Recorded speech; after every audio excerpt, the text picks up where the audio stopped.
की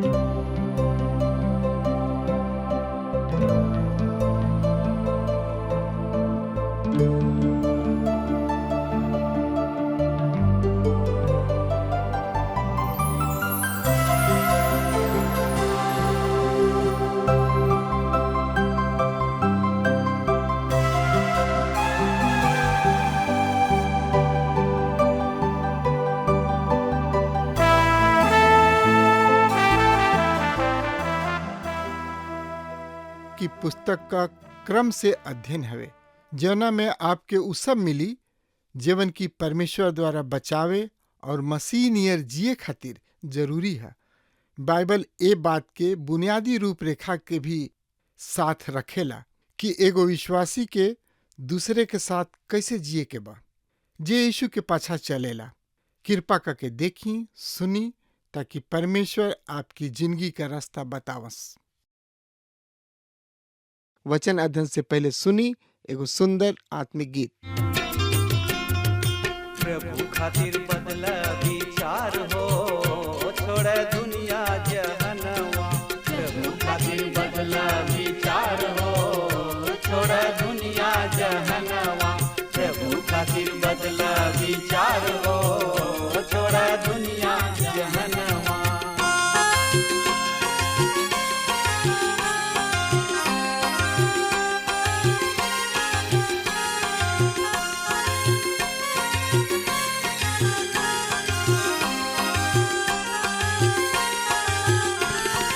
मनवा बदल बात बड़ा सुख पैबा। मनवा बदल बात बड़ा सुख पैबा। नाही त पीछे तू नरक में जइबा। नाही त पीछे तू नरक में जइबा। नाही त पीछे तू नरक में जइबा। स्वर्ग के खुलल बा दरबार हो, छोड़ दुनिया जहनवा। स्वर्ग में खुलल बा दरबार हो, छोड़ दुनिया जहनवा। प्रभु खातिर बदला विचार हो, छोड़ दुनिया जहनवा।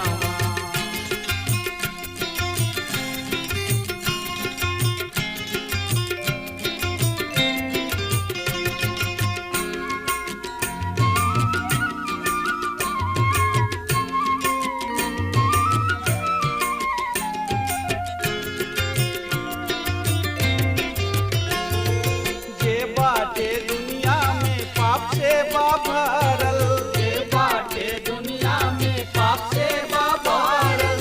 बिन यीशु नाम के केहू न तरल। बिन यीशु नाम के केहू न तरल। बिन यीशु नाम के केहू न तरल। यीशु नाम से बाटे उद्धार हो, छोड़ दुनिया जहनवा। यीशु नाम से बाटे उद्धार हो, छोड़ दुनिया जहनवा। प्रभु खातिर बदला विचार हो, छोड़ दुनिया जहनवा।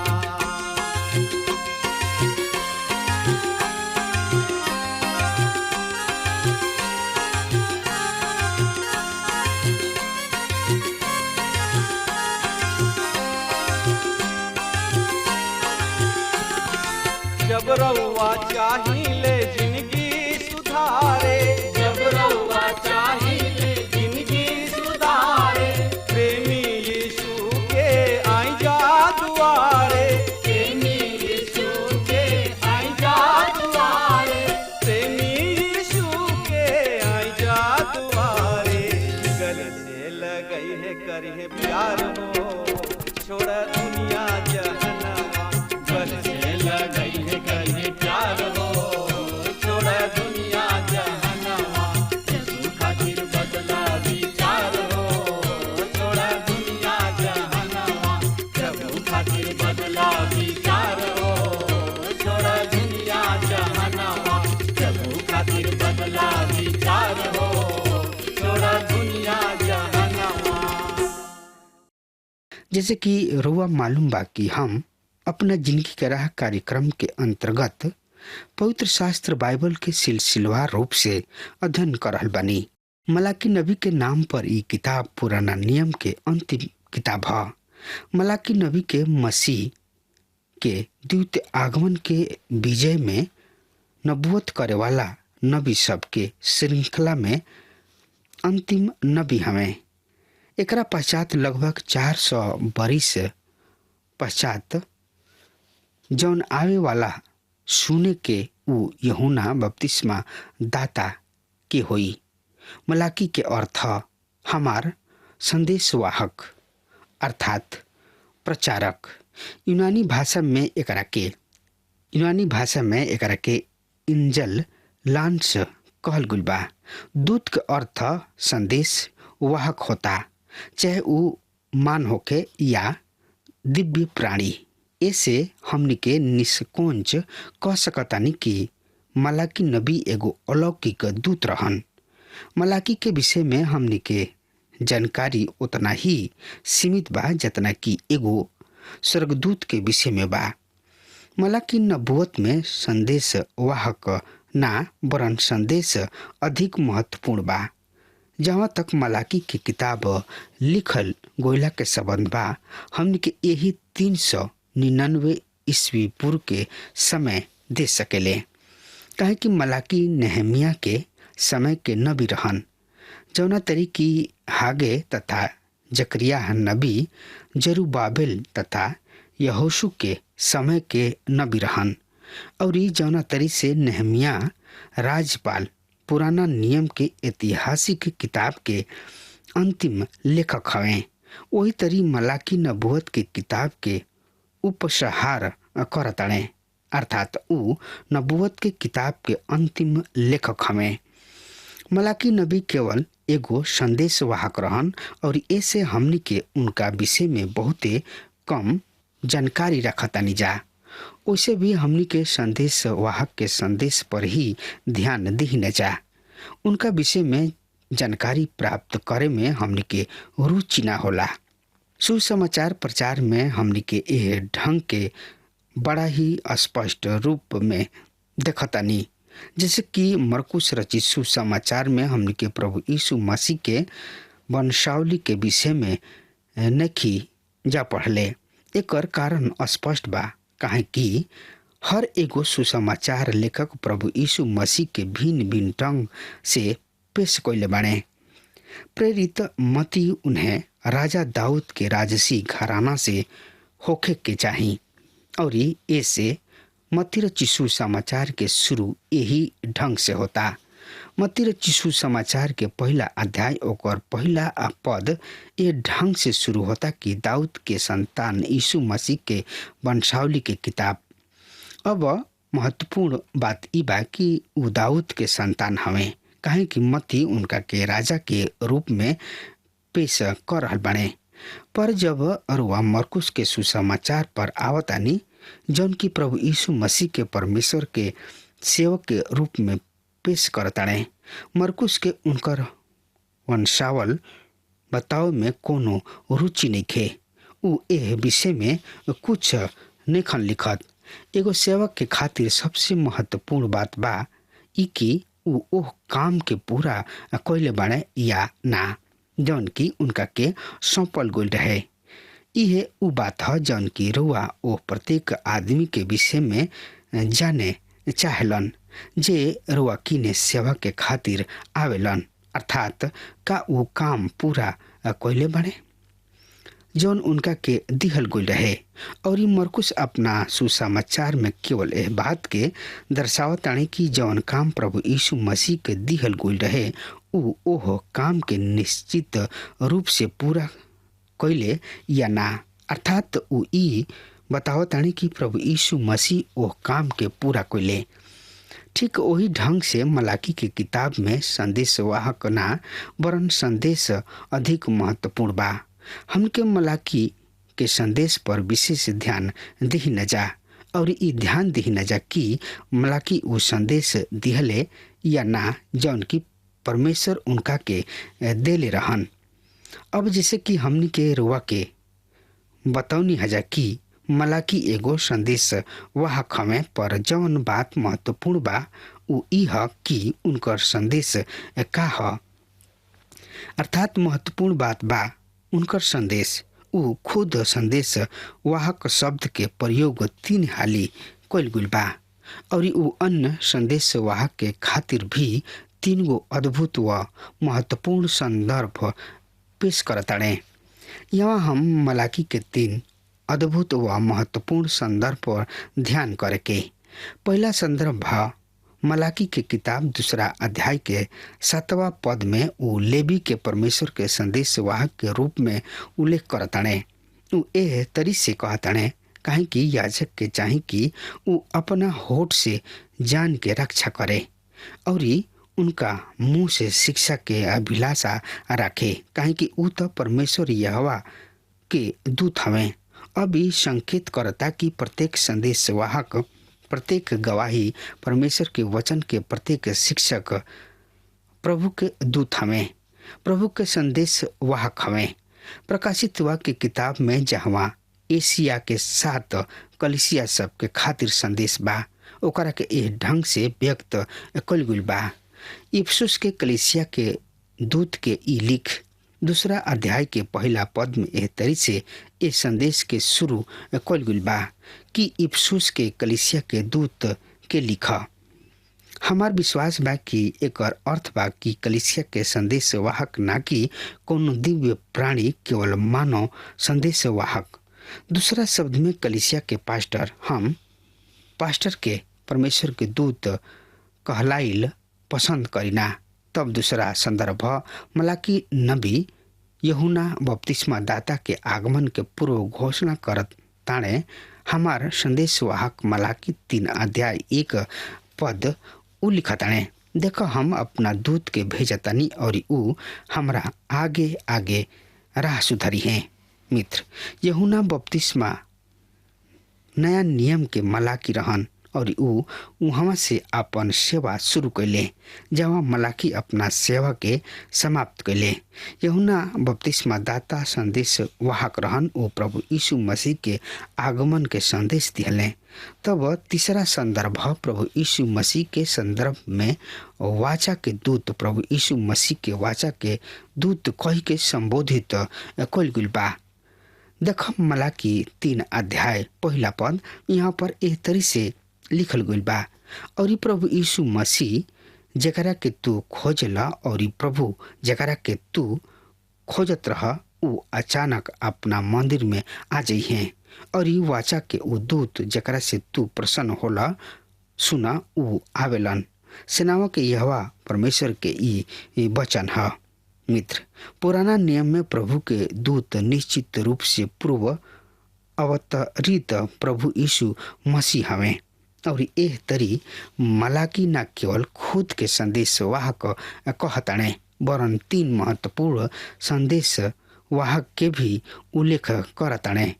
हम व्यक्तिगत रूप से मलाकी के किताब के बहुते पसंद करतानी और एकर कारण ई बा कि मलाकी में एगो अद्भुत हास्य और व्यंग के समझ बा। उनका संदेश के ढंग सवाल और जवाब के ढंग है। उ सवाल और जवाब के ढंग में आपन संदेश देताणे। मलाकी कुछ अद्भुत जवाब देले बाड़े जौन की उनका प्रभु से प्राप्त भइल बा और हमरा आशा बा उनका द्वारा रुआ अनेक सवाल के हल प्राप्त हो सकी। मित्र, एकरा से पहले कि हमनी के अपना बाइबल कार्यक्रम के आगे बढ़ाई जा, हमनी के एक किताब के संक्षिप्त रूप रेखा देखे के। मलाकी नबी के किताब के रूप रेखा एह तरी से बा। पहला अध्याय के 1 से 5 पद में हमनी के देखे के कि इसराइल के प्रति परमेश्वर के प्रेम।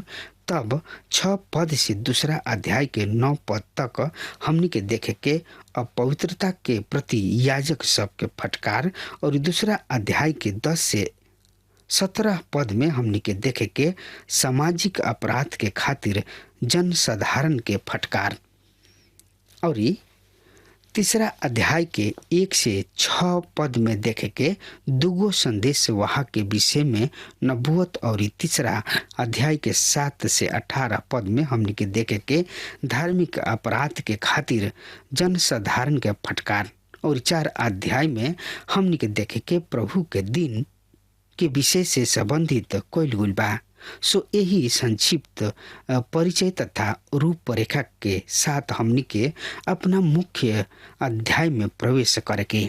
हाँ तो श्रोता मित्र भाई बहन, देखी मलाकी नबी के किताब एक और पहला अध्याय जौन की पुराना नियम के आखिरी किताब है और पहला अध्याय के शीर्षक है इसराइल के प्रति परमेश्वर के प्रेम तथा अपवित्रता के खातिर याजक सब के फटकार।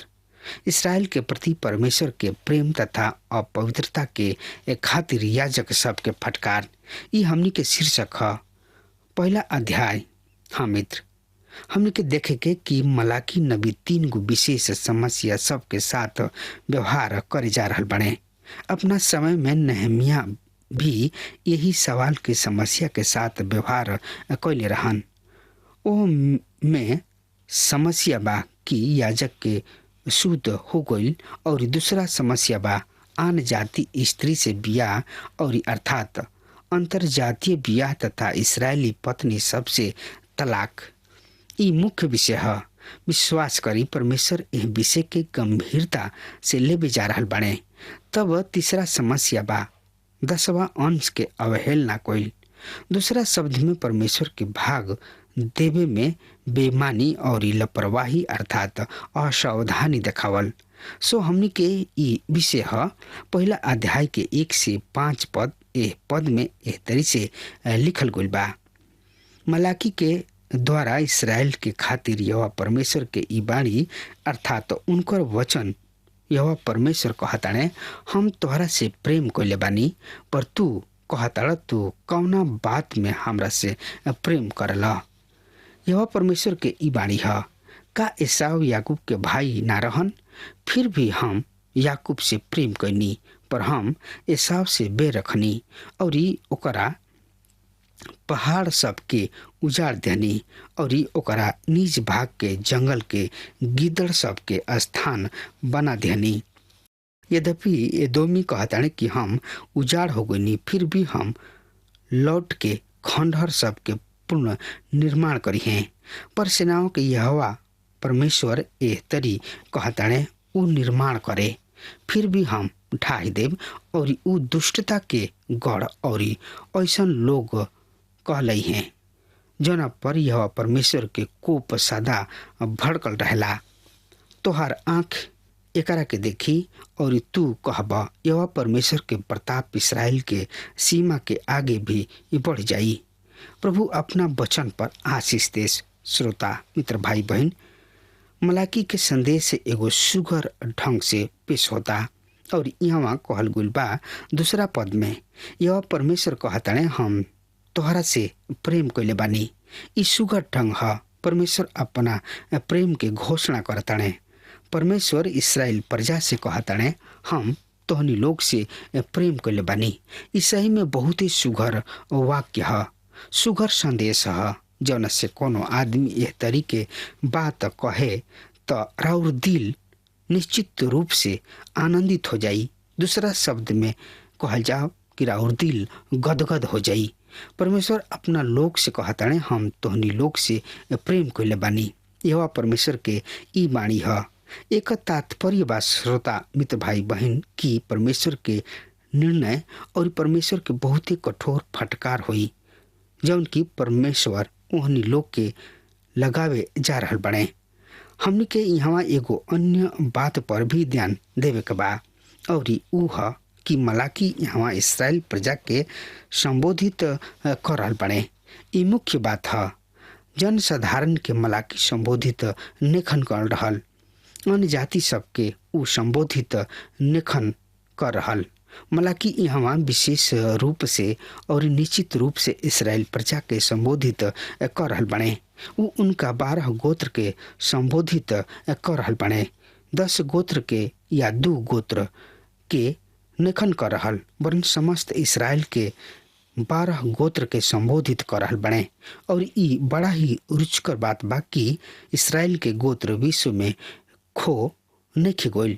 जैसे कि अनेक लोगन के विचार बा, आज विश्व में अनेक लोग ई विचार राखेलन, विशेषकर पश्चात देश में, कि इसराइल के बहुत सा गोत्र खो गइल बाड़े, इन्हें ओने तितर बितर हो गइल बाड़े। पर ई बड़ा ही रुचकर बात बा कि इसराइल के गोत्र विश्व में खो अनेखन गोइल, जैसे कि लोगन के विचार बा। यद्यपि अनेक लोग के खोवल भुलाइल प्रतीत होला, पर सही में ऐसा नहीं खे। मलाकी के संदेश समस्त इसराइल के खातिर बा, समस्त 12 गोत्र के खातिर बा। देश में प्रत्येक गोत्र से बचल लोग के वापसी भइल बा।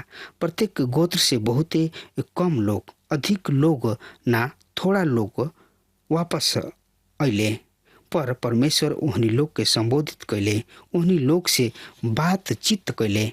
और हम ई कह सकतानी कि मलाकी के संदेश ओहनी लोग तक भी पहुंचल जौन की अभी अपना देश वापस ना लौटले। नहमिया की किताब हमनी के बतावेला कि संदेश एने ओने आगे पीछे स्थान पर पहुंच गई। नहमिया के समय में परमेश्वर के संदेश हर स्थान पर पहुंचे के प्रयास कइल गइल बा। संदेश वाहक तथा यात्री गुलामी के देश से इसराइल वापस जात रहन और वो अपना साथ भी संदेश के लेके गइले। कुशरू राजा के समय में भी संदेश एने ओने पहुंचावल गइल। तो ए तरी से हम देखतानी कि संदेश इसराइल के सब देश में पहुंचल, जहाँ उहनी लोग तितर बितर होकर रहत रहन। और ई संदेश वाहक के द्वारा और यात्री सब के द्वारा जौन की बाबुल या सूर के देश से वापिस इसराइल लौटल रहन, उनका द्वारा इस संदेश पहुंचावल गइल। हमने के देखे के स्पष्ट रूप से इसराइल के समस्त 12 गोत्र तक पहुंचल। 12 गोत्र में से कोनो भी इस संदेश से वंचित न रहले। ध्यान दी, मलाकी के द्वारा इसराइल के खातिर यह परमेश्वर के वाणी। इसराइल के अर्थ सब 12 गोत्र। मलाकी नबी अपना किताब के यही शब्द से शुरू करता है और ये सब बतावता कि इसराइल के संदेश समस्त 12 गोत्र तक पहुंचल बा। तब दूसरा पद में लिखल बा, हम तोहनी लोग से प्रेम कैनी, पर तोहनी लोग कहेला तू कहवा न बात में हमरा से प्रेम कैला हा। यह परमेश्वर के ई बाणी है। का एसाव याकूब के भाई ना रहन? फिर भी हम याकूब से प्रेम कैनी, पर हम एसाव से बैर रखनी। श्रोता मित्र भाई बहन, हमने के देखतानी जा कि मलाकी के बड़ अद्भुत ढंग से शुरू होता। यह परमेश्वर कहता है हम तोहनी लोग से प्रेम करनी, पर का वो परमेश्वर के प्रेम के प्रति उत्तर प्रेम से दी है। परमेश्वर कहता है हम याकूब और एसाव के साथ अपना व्यवहार द्वारा ये प्रमाणित कैले बानी कि हम याकूब से प्रेम और एसाव से घृणा करनी और उनकर स्मरण समाप्त कर दिहनी।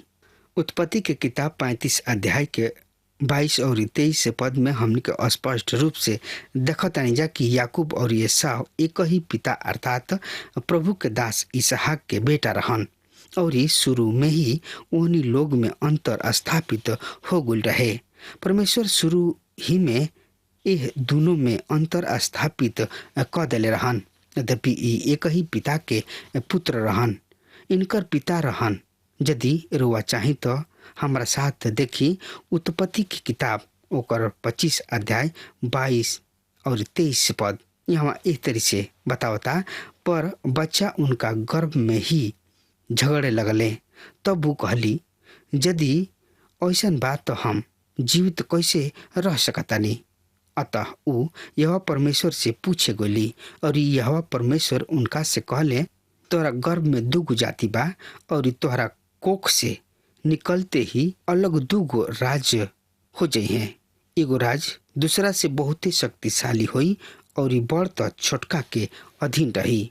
तो हम यही तरी से देखतानी कि परमेश्वर शुरू ही से उन्हीं लोग से अंतर स्थापित कैले रहन। परमेश्वर इसराइल के सब 12 गोत्र से कहता है हम तो उन्हीं लोग से प्रेम कैनी।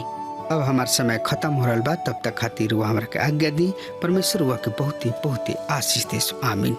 हमके विश्वास बा कि ई कार्यक्रम आप सब खातिर फायदेमंद सिद्ध भइल हुई। अगर आप सबके लगे बाइबल से चाहे आपकी निजी जिंदगी से कोनो सवाल होके चाहे कोनो समस्या खातिर प्रार्थना करावे चाहतनी तो हमारी फोन नंबर पर जरूर संपर्क करें और आज का दिन आप खातिर सुखद बनावे।